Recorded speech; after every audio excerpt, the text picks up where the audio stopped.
ሰላም ሰላም ጤና ይስጥልኝ ቤተሰቦች እንደምን አላችሁ ደህና ናችሁ ወይ እንዴት ናችሁ?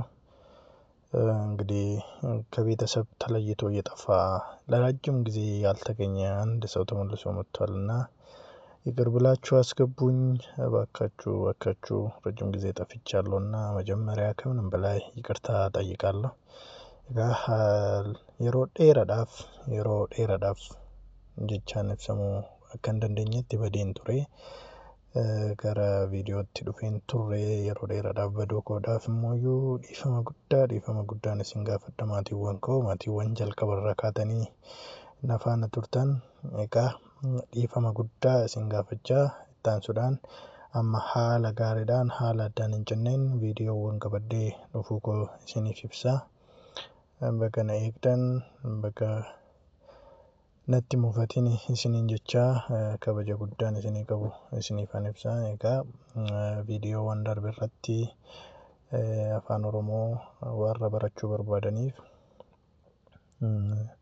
afaan Oromoo beekuudhaaf yookaan afaan Oromoo sirriitti hubachuudhaaf sagaleen murteessaa akka ta'ee fi sagaleewwan tokko tokko barannee turre sagaleewwan sunis bakka afuritti akka qoodaman ilaallee turre sagaleewwan sunniin maal jechuu akka ta'an hamma tokko ilaallee turre. Egaa sagalee sana irratti namoonni baay'een hubannoo gadi bu'uudhaan hubannoo argachuu waan barbaadaniif isarratti sirriitti hubachiisuudhaaf viidiyoo sagalee jedhuun sagaleewwan karaa baay'eedhaan tokko lama sadii jedhee itti daddabaluudhaan sagaleewwan biroo isiniif fidee dhufeera. Egaa viidiyoo kanarratti dabalataan sagaleen maal akka ta'e hamma tokko ni hubattu jedheen amana. Egaa sagaleewwan bakka gurguddoo afuritti qoodaman jenne sunniin maal fa'i kan jedhu viidiyoo duraan hojjetame irrallee ni jira. Sagalee dheeraa, sagalee gabaabaa, sagalee jabaataa fi sagalee laafaa jennee ilaaluu keenya ni yaadatama. Yaa ta'utii sagalee irratti namoonni baay'een gaaffii waan qabaniif gaaffiiwwan jiran saniif hamma danda'ameen deebii kennuudhaaf ni yaalla. Egaa dabalataanis namoonni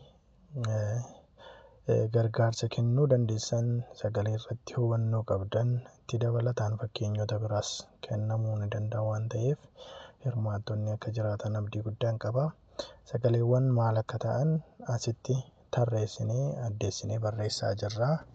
Sagaleewwan kanneen jechoota keessatti fakkeenyaan akkamitti ilaaluu dandeenya kan jedhu ni ilaallaa jechuudha. እንግዲህ በአማርኛ ቋንቋ ውስጥ አንድ ቃል ጠብቆ ሲነበብና ላልቶ ሲነበብ ብለን የአንድን ቃል ገና የሚለውና ገና የሚለውን በአነባበባችን ነው ቃሉን ትርጉም የምንሰጠው። በአፋን ኦሮሞ ውስጥ ግን ሁሉም አጻጻፍ አለው። አሁን የወሰድኩት ምሳሌ እንኳን ገና የሚለውና ገና የሚለውን ስንጽፍ የራሱ የሆነ አጻጻፍ የፊደል አወቃቀር ስላለው አንድ አይሆንም ማለት ነው። ስለዚህ አሁን ልክ ከባለፈው ቪዲዮ አጥሮ ሲነበብ ላልቶ ሲነበብ ጠብቆ ሲነበብና ድምጻችን ረዘም ላለ ቃሉ ላይ ቆይተን ስናነብ የምንሰጠን ትርጉም የተለያየ ስለሆነ እነሱን በጥልቀት እናያለን ማለት ነው። እጋ ሰገሌ ገባባ የወጀን ማል ጀቹ ኬኛ ዋይ ገባቢና ፊ dheerina sagalees kan nutti himu maalidha kan jedhu ni ilaallaa jechuudha. Sagalee gabaabaa kan jedhamu jechi tokko yookaan jechoonni barreeffaman sun yookaan jechoonni barreessuu yaallu sun yommuu barreessinus yaa ta'u yommuu dubbannu qubee dubbachiiftuu inni nu gaafatu yookaan vowel letters those five vowel letters afaan ingiliffaa keessatti vowel letter jennee kan barannu qubeewwan shanan sun a e i o u kan jennuun afaan oromoodhaan jennee kan dubbisnu isaan shanan sun qubeen dubbachiiftuu gosa tokko walitti aanee si'a tokko qofa kan dhufu yoo ta'e ittaanaa hin qabu yoo ta'e jechi sagalee gabaabaa qabaa jechuudha. Kanaaf jecha san akkamitti barreessina?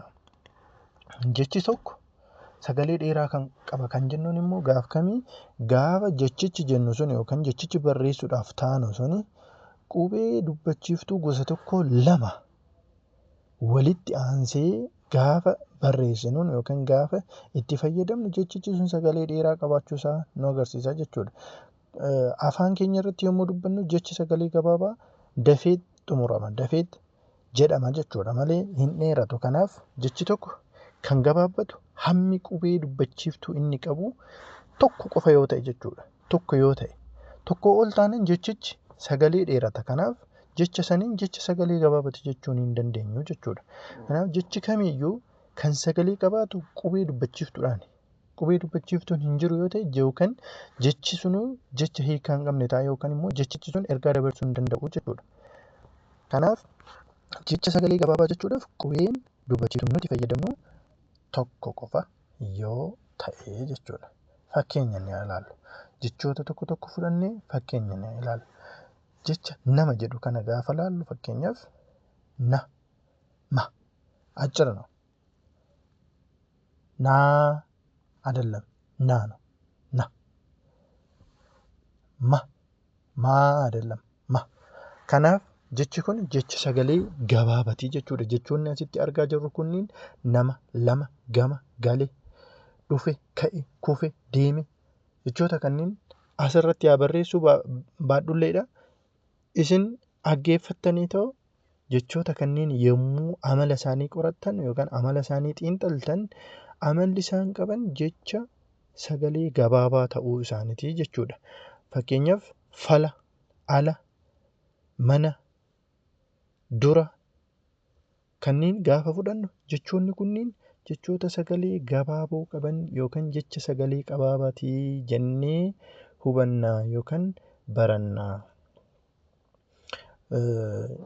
Qubeen dubbachiiftuun tokko dabalamuun yookaan hir'ifamuun dhaamsa nu dhaamuu barbaanne yookaan ergaa nu dabarsuu barbaanne san nuun dabarsanii jechuudha. Fakkeenyaaf bifa kan jedhu kana iita akkatti daballee biifa odoo goone ergaan inni dabarsu kanaa miti jechuudha. Hiikan jecha sanii kanan ta'uu jechuudha. Kanama jennu kanan ta'uu jechuudha. Kanaaf